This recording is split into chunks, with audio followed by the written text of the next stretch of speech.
Hey guys, in this video I want to show you this crazy DPS build I've been using for a while. Since the beginning, I fell in love with the strategic sword. Bleeding is such a powerful ability and its damage output is through the roof. What about a second weapon though? After trying out the Nameless Spear, I wasn't really enjoying it much since it requires too much of a setup and commitment to make a spinning attack work. And after spending your entire stamina, the weapon does no damage until you can spin it again. That's why I tried and loved the damage umbrella. As you can see in the gameplay footage in the background, the way that I play this build is spamming balanced strike of cooldown. Every time you cast a skill, it will pop existing bleed stacks to deal massive bonus damage, and it will also reapply 4 stacks, leading to an infinite chain of procs. Then we can also use our track slash skill to also apply more stacks and do lots of damage. The ideal order will be track slash first and then follow up with balanced strikes to pop the stacks we just applied. Both skills get a massive boost in damage when using Sword Horizon Golden traits, which adds extra attacks at the end of the skill animation, increasing the damage by a ton. Just to make sure, spam the skill keybind to hit the correct timing required. As you can see in the clip, you can actually animation cancel the skill by pairing right when the skill animation ends to save quite some time. Next we have the Vernon Umbrella. The goal with this weapon is to deploy the umbrella as fast as possible so it can do damage while we go back to the strategic sword, which is our main source of damage. The quickest way to achieve this is by holding left click, which makes us float and fire the umbrella from range. Make sure to max out the pink meter on the bottom right of the screen in order to have the maximum duration of the deployment. Then go back to sword and start the rotation again.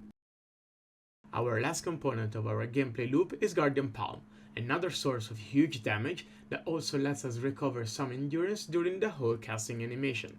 Make sure to use Cloud Steps first to get the big smashdown version of the skill, which can hit even for 9000 on a crit. The inner wisdom running are Sword Horizon, which I already explained previously, Moral Chant, a must-have trait for literally every single build in the game. Why? We get bonus damage just for hitting the target, and when we will unlock higher tiers, we get even more physical damage, penetration, and crit rate. The third trait is Fivefold Bleed, which gives us a chance to apply bleed on attacks that pop for a high damage while reaching 5 stacks. The upgrades are insane: increased piercing damage, physical damage, and crit damage bonus. The last one will be Bitter Seasons. We now have a chance to apply poison, another damage over time effect like bleed that does really good damage and also decreases the target's physical defense. Any attack hit works, including bleed and burn ticks. Once again, the upgrades are very strong, further decreasing enemy defense and improving both precision rate and physical damage. Let's move on to gear. The best sets for this build, in my opinion, are Hawking and Eagle Eyes, which luckily come from the very same chest when looting bosses or outposts, making it easy to find gear. Both of these sets pair perfectly with bleed and the high amount of attacks we do, which makes us having them up and running at all times. Hawking will give us increased affinity rate and at max stacks 10% physical damage. Eagle Rise instead provides us with a physical defense boost and 12% damage reduction at max stacks.